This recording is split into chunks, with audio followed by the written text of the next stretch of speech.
कुछ लोग इस धरती पर सिर्फ जन्म नहीं लेते, वे आते हैं अपने साथ एक मिशन लेकर, एक संदेश लेकर, एक प्रकाश बनकर। आज हम बात कर रहे हैं उस दिव्य आत्मा की, जिसने न केवल भारत को बल्कि पूरी दुनिया को ध्यान, योग और शांति की नई परिभाषा दी। महर्षि महेश योगी।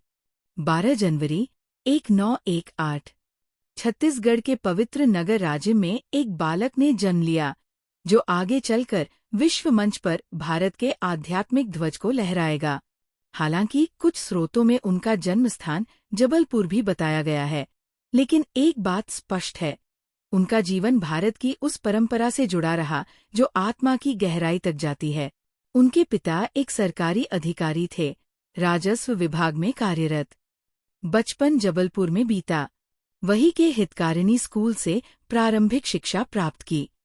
इसके बाद उन्होंने इलाहाबाद यूनिवर्सिटी से बीएससी और दर्शन शास्त्र में एमए किया।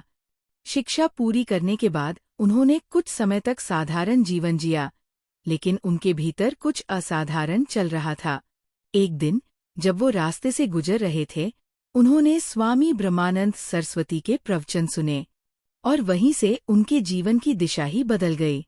स्वामी ब्रह्मानंद के विचारों ने उनके मन को भीतर तक झकझोर दिया। उन्होंने सांसारिक जीवन का त्याग किया, गुरु चरणों में स्थान लिया और शुरू की आत्मा की उस यात्रा की जो सीमाओं से परे थी। स्वामी ब्रह्मानंद ने उन्हें आत्मज्ञान की दीक्षा दी, उनके साथ देश विदेश की यात्राएं की, वेदों, उपनिषदों और ध्यान की तकनीकों में महारत हासिल की। वहीं से जन्म हुआ ट्रांसेंडेंटल मेडिटेशन यानी पारलौकिक ध्यान की अवधारणा का। महर्षि महेश योगी ने 1950 के दशक में ध्यान और वैदिक ज्ञान को दुनिया के सामने एक नई शैली में प्रस्तुत किया।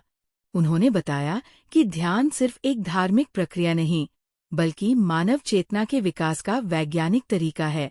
उन्होंने ऋषिकेश में एक अत्याधुनिक आश्रम की स्थापना की, जो 18 एकड़ में फैला था। विदेशों से आए हजारों लोगों ने वहां शाकाहारी जीवन शैली, योग और ध्यान का अनुभव किया। उनके शिष्यों में शामिल हुए ब्रिटिश गायक डोनोवन, विश्व प्रसिद्ध बैंड बीटल्स, भारत की पूर्व प्रधानमंत्री इंदिरा गांधी और आयुर्वेद व आध्यात्मिकता के प्रचारक दीपक चोपड़ा। महर्षि ने बताया कि सच्ची खुशी कहीं बाहर नहीं, हमारे भीतर है। ध्यान उस भीतर की यात्रा का पहला कदम है। क्या आप जानते हैं कि महर्षि ने सिर्फ ध्यान ही नहीं सिखाया, उन्होंने राम नाम की मुद्रा भी चलाई थी। 1, 5 और 10 रुपए के नोटों में राम लिखा होता था। नीदरलैंड की सरकार ने 2003 में इस मुद्रा को कानूनी मान्यता दी। आज भी नीदरलैंड के कई शहरों और अमेरिका के महर्षि वैदिक सिटी में ये मुद्रा दुकानों पर चलती है। ये कदम सिर्फ आध्यात्मिक नहीं, बल्कि आर्थिक चेतना के स्तर पर एक प्रयोग था। महर्षि ने दिखाया कि धर्म और अर्थ एक दूसरे के विरोधी नहीं, पूरक हो सकते हैं।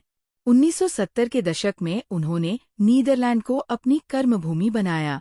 वहां से उन्होंने ध्यान, योग, वास्तुशास्त्र, वैदिक गणित और आयुर्वेद को पूरी दुनिया में फैलाया। 5 फरवरी 2008 को उन्होंने अपने नश्वर शरीर को त्याग दिया, लेकिन आज भी उनकी बनाई ट्रांसेंडेंटल मेडिटेशन मूवमेंट विश्व के कोने कोने में लोगों के जीवन को दिशा दे रही है। उनका आश्रम, उनके विचार और उनका दर्शन आज भी जीवित है, हर उस व्यक्ति के भीतर जो सच्चे सुख की तलाश कर रहा है। महर्षि महेश योगी सिर्फ एक संत नहीं थे, वे चेतना के क्रांतिकारी थे। उन्होंने ध्यान को धर्म से निकालकर विज्ञान से जोड़ा और मानवता को उसके भीतर के ब्रह्मांड से परिचित कराया। आइए हम सब संकल्प लें कि हम ध्यान, सेवा और वैदिक ज्ञान के उस प्रकाश को आगे बढ़ाएंगे जो उन्होंने जलाया था। ये जानकारी आपको उपयोगी लगी हो तो कृपया इसे लाइक करें, अपनी राय और सुझाव कमेंट सेक्शन में साझा करें और आगे भी ऐसे ही वीडियो देखने के लिए चैनल को सब्सक्राइब करें।